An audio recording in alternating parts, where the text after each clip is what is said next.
चलिए बात कर लेते हैं छत्तीसगढ़ की राजधानी रायपुर की, जहां पर आपको बता दें कि राष्ट्रीय महासचिव प्रियंका गांधी का छत्तीसगढ़ दौरा रहेगा। 30 अक्टूबर को छत्तीसगढ़ प्रियंका गांधी आने वाली है, जहां खैरागढ़ बिलासपुर में जनता को संबोधित भी करने वाली है।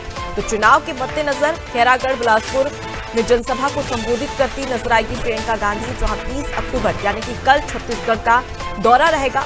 और ऐसे में तमाम जो नेता है, कार्यकर्ता है, पदाधिकारी है, उन्हें एक बार रिचार्ज करते भी नजर आएंगे और उसके साथ ही जनता को साधते भी नजर आएंगे। और देखिए, अब तक अगर हम बात करें तो कांग्रेस ने 90 विधानसभा सीटों पर अपने प्रत्याशियों का चेहरा साफ कर दिया है। वो सभी प्रत्याशी लगातार चुनावी मैदान में उतरकर जमकर प्रचार प्रसार कर रहे हैं और इसी के मद्देनजर खैरागढ़ बिलासपुर में जनता को संबोधित करते नजर आएगी। जनता को साधते हुए एक बार फिर से प्रियंका गांधी नजर आने वाली है। ऐसे में देखने वाली बात होगी कि महिलाओं के लिए क्या कुछ खास घोषणाएं करती है और ऐसे कौन कौन से मुद्दे हैं जिसको लेकर केंद्र सरकार और साथ ही जो पूर्व सरकार थी, 15 साल की रमन सरकार थी, उस पर निशाना साधते भी नजर आने वाली है। तो बेहद ही खास, महत्वपूर्ण और अहम ये दौरा चुनावी लिहाज से माना जा रहा है और चुनाव को लेकर और उसके साथ ही साथ जनसभा को संबोधित करने के लिए तमाम जो कार्यक्रम आयोजित किए जा रहे हैं, उसको लेकर भी पुख्ता इंतजाम यहाँ पर प्रशासन की ओर से किए जा रहे हैं। चलिए सीधे रुक कर लेते हैं, हमारे साथ में सुधीर हमारे संवाददाता जुड़ गए हैं। सुधीर, प्रियंका गांधी का बेहद ही खास दौरा, जहां पर खैरागढ़ और बिलासपुर में जनसभा को संबोधित करते नजर आएगी। इन दोनों ही क्षेत्रों की बात कर ली जाए तो यहाँ का सियासी समीकरण किस प्रकार का है?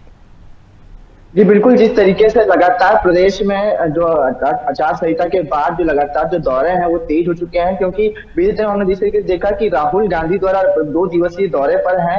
आज वो राजनांदगांव के दौरे पर रहेंगे। उससे पहले कल देर रात सूचना मिली थी कि प्रियंका गांधी भी 2 दिवसीय दौरे पर आएंगे और उनके साथ जो भी रैलियां वगैरह रहेंगी वो लगातार की जाएगी। खेड़ागढ़ में वो एक विशाल रैली को संबोधित करेंगे, साथ ही साथ बिलासपुर में भी एक रैली को संबोधित करेंगे और साथ ही साथ जो एक घोषणाओं का जो सिलसिला है वो लगातार जारी है कांग्रेस के माध्यम से, क्योंकि जब भी कोई बड़ा नेता केंद्र के द्वारा जब प्रदेश में आता है तो कहीं ना कहीं एक बड़ी सौगात प्रदेश की जनता को दी जाती है। क्योंकि पिछली बार हमने देखा था जिस तरीके से राहुल गांधी जब प्रदेश में आए थे तो कहीं ना कहीं जातीय जनगणना की घोषणा करके गए थे और लगातार फिलहाल में वर्तमान में वो प्रदेश में ही मौजूद है और आज राजनांदगांव में दौरा करेंगे। तो आज हम फिर से कोई बड़ी योजना की घोषणा होते हुए सुन सकते हैं, क्योंकि लगातार जिस तरीके से केंद्रीय नेता जो लगातार प्रदेश में दौरा कर रहे हैं कांग्रेस के, उनके द्वारा बड़ी बड़ी घोषणाएं की जा रही। क्योंकि बीते दिन हम जिस तरीके से देखा कि सीएम भूपेश बघेल द्वारा ऋण माफी का जो घोषणा की गई, जिसके बाद से प्रदेश में जो भी राजनीतिक समीकरण है वो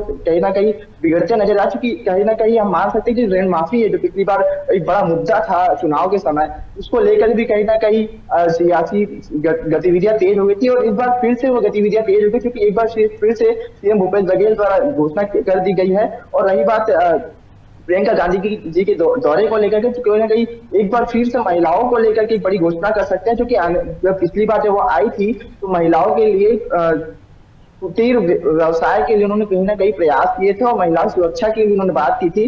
महिला सुरक्षा के लिए उन्होंने बाकायदा सुरक्षा की व्यवस्था के लिए पुलिस को आदेश भी दिए थे और एक स्पेशल फोर्स भी बनाने की बात उन्होंने प्रदेश की सीएम के सामने रखी थी। जी, तो बिल्कुल अब ऐसे में देखने वाली बात होगी कि वो कौन कौन से खास और अहम मुद्दे होंगे जिसको लेकर एक बड़ी बात यहाँ पर करती प्रियंका गांधी नजर आने वाली है। मैं आपके पास लौटूंगी, आगे भी आपसे खबर पर अपडेट लेंगे। तो देखिए, छत्तीसगढ़ का दौरा, खैरागढ़ बिलासपुर में जनसभा को संबोधित करते एक बार फिर से प्रियंका गांधी नजर आने वाली है।